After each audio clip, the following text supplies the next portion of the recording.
Welcome back to another episode of the Jackie Service Show. Today, I am wrapping up and putting a bow on a series that is so near and dear to my heart. We called it the Women Inspiring Series because, frankly, these are women who inspire me. These are women who have taught me so much about life and business, family, parenthood, being a mother. And one of the reasons I wanted to create this podcast in the first place was to have deep and meaningful conversations and also share stories that inspire. And I hope throughout the series, if you tuned into one, I recommend tuning into a couple more. We'll make sure to tag them all in the show notes again here. But what you're going to find is women who showed up vulnerably, authentically, from a place of service, simply sharing their stories in hopes that whoever tuned in and whoever listened would benefit. As we wrap the series today, I wanted to go through some of the core themes that I took away as I reflected back to all the episodes. So let's dive in. To remind you all, very quickly, here are the names that were on the episodes. If you want to go back to episode 1, Jackie Koch, Kim Marshall, Jess Glazier DeRose, Catherine Ducey, Bridget Mallinson, Renee Warren, Courtney Weaver, Emma Jack, and Bridget Boucher. I have so much love for each of these individual women, uniquely from our stories and our past and how we connected. And all of them shared their stories for us. So here are some themes that I saw. Would love to hear yours. If you listened in, please feel free to tag myself and any of the guests that were on and share your takeaway. I cannot tell you how impactful and meaningful it is when you have recorded a podcast and somebody comes to you in a DM or shares it with you on a story and says, this moment or this quote or when you talked about this really impacted me. It is like the greatest gift you could give any one of these women. So if there was a nugget that you took away that you absolutely loved, please share because it really does matter. All right, let's dive in. Here's some themes that I saw and that really stood out to me. Number 1, vulnerability matters. Brene Brown has put this on the surface. Thank goodness for Brene Brown. I am sure if you're tuning into me, you know who Brene is. But vulnerability as a term has really been talked about more in the last decade than in centuries previous because of the research that's gone into what it takes to be fully seen, what it takes to be vulnerable, and to share openly our truths, knowing that some will receive it and some will not. In each one of these women's stories, they open their heart to us. They show us a side of them, they get vulnerable and real. And it is why these series matter so deeply to me, because depth and realness is what I'm all about. And I deeply believe that vulnerability matters. It connects us in a way that when we put on a facade or we're wearing the masks or we're playing the political games, we just don't connect at that deeper soul level. The minute that somebody goes first, the minute that somebody opens up, the minute that somebody gets real and raw, generally on the heels of that, the other people in the room sink in and think, gosh, me too. Or I have an experience I want to share too. So by sharing first, these women are also showing all of us how important vulnerability really is.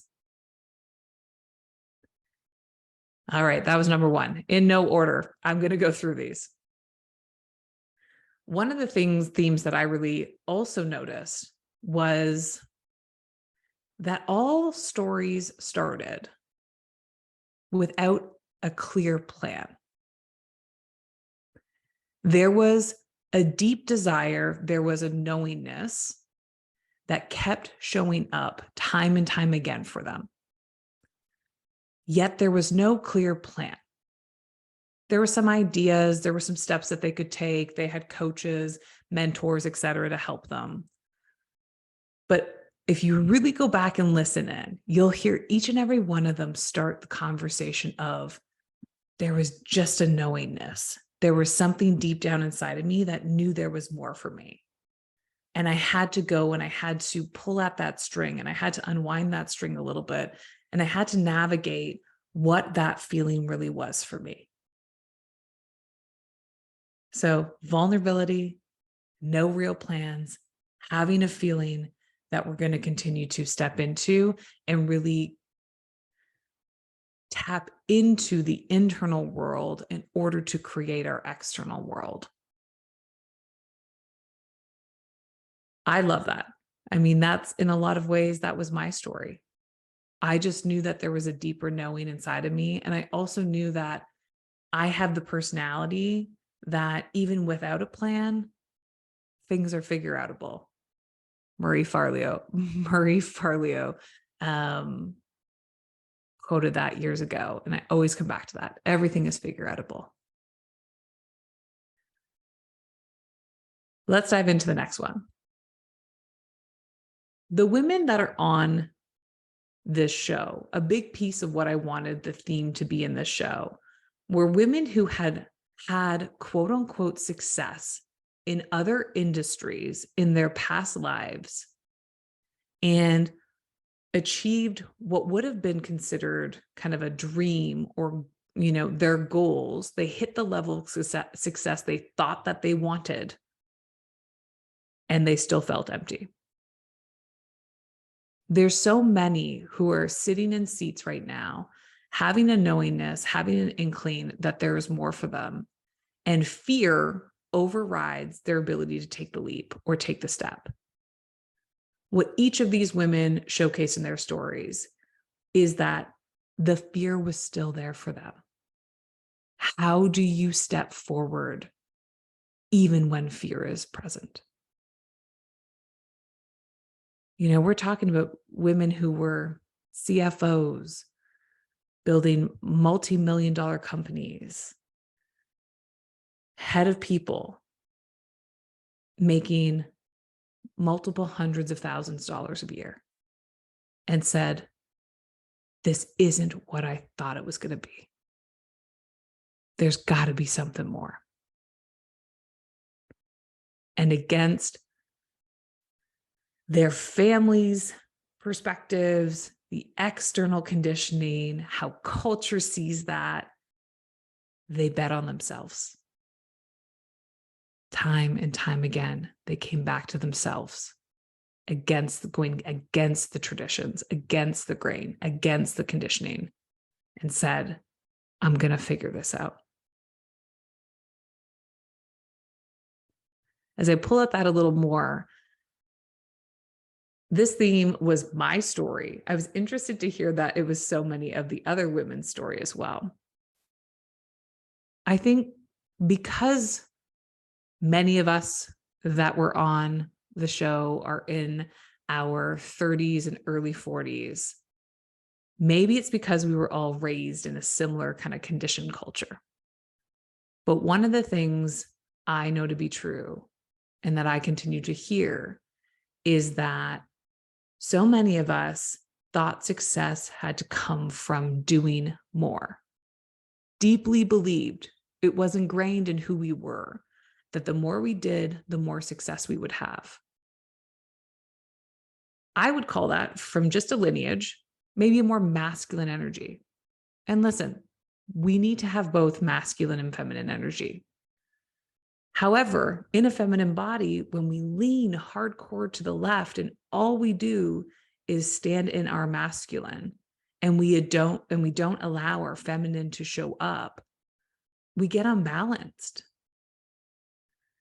And so success was very masculine oriented for so long, for so many of these women.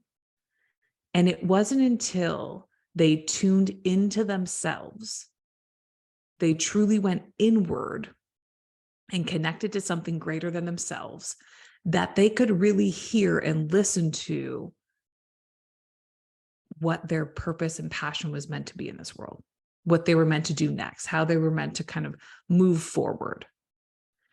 And so there's this moment where all the women share that I had to leave the masculine behind for a minute and almost swing it hardcore the other way, to tune inward, to spend time on a yoga mat, to spend time with mentors and therapists, to go inward on a spiritual journey in a lot of ways. And after tapping into our greatest gift as women, our intuition, we were able to co-create and balance them both, recognizing that when we're starting businesses or creating something new, we need masculine energy. We need to get to action. We need to do the things. But how do we do that from an aligned way? How do we understand why we're doing it and continuing to stay in our alignment as well? Gosh, it wasn't my intent, but what you heard from majority of the women is that their rock bottom moment is where this next phase of life was created for them. Hitting those rock bottom moments has helped some of these women, and in my story, myself, find your why and what you're meant to be doing. And if it doesn't help you find your why, it will at least help you find the things that are no longer aligned. It will at least help you find the things that no longer feel like they are fulfilling you like you once thought. But a lot of these women had that hero's journey where they hit success, and success was supposed to look like this in a conditioned way, making all the money and having the fast cars and the houses and the beautiful relationships and all that great thing. And then I hit rock bottom. And I had to figure out what my identity was going to be in this world. I had to figure out who I wanted to be. And on the heels of that, I started to take action. I started to take steps in alignment from that inner knowingness, from that inner voice. And I started to claw my way out in the beginning. And then I crawled, and then I walked, and then I ran. And if you're tuning in right now and you're listening to this, and in some way, shape, or form, you're feeling like you're in any one of those stages, a big piece of why I created this series was to help you realize you are not alone. There are women out there feeling the feelings, thinking the thoughts, creating the businesses, making the choices, calling in the relationships that are aligned deeply with who they are and what their soul is meant to do. We are not meant to do life alone. We are meant to do it together.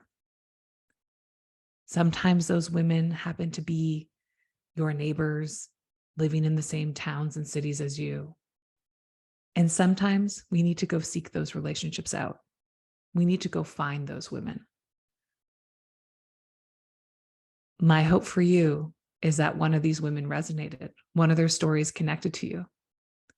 And I hope that through that, you will reach out to them and share with them how much they impacted you and what landed for you. And know that in a lot of situations, these relationships came on the heels of putting myself into mastermind rooms or connecting first on social media. So there are lots of ways that we can find deeply connected women outside of where we quote unquote live. One more that deeply impacted me and deeply touched me as a theme was this topic of, can women have it all? Can we be successful? Can we maintain our health? Can we be abundant and make as much and more money as we want to in the world? Can we serve? Can we be in epic relationships and partnerships? Can we be mothers? Is it possible to have it all? It's a topic for me that I'm still navigating. I don't know that I have the answer. I know, though, from having the conversations with all of these women, there is a deep belief that you can create the life that you want. There is a deep belief that you can design the life you want. You can make these choices. And that's ultimately what it comes down to. We can dream and think and have discussions and go for coffees and talk about all these beautiful dreams and visions we have for our life.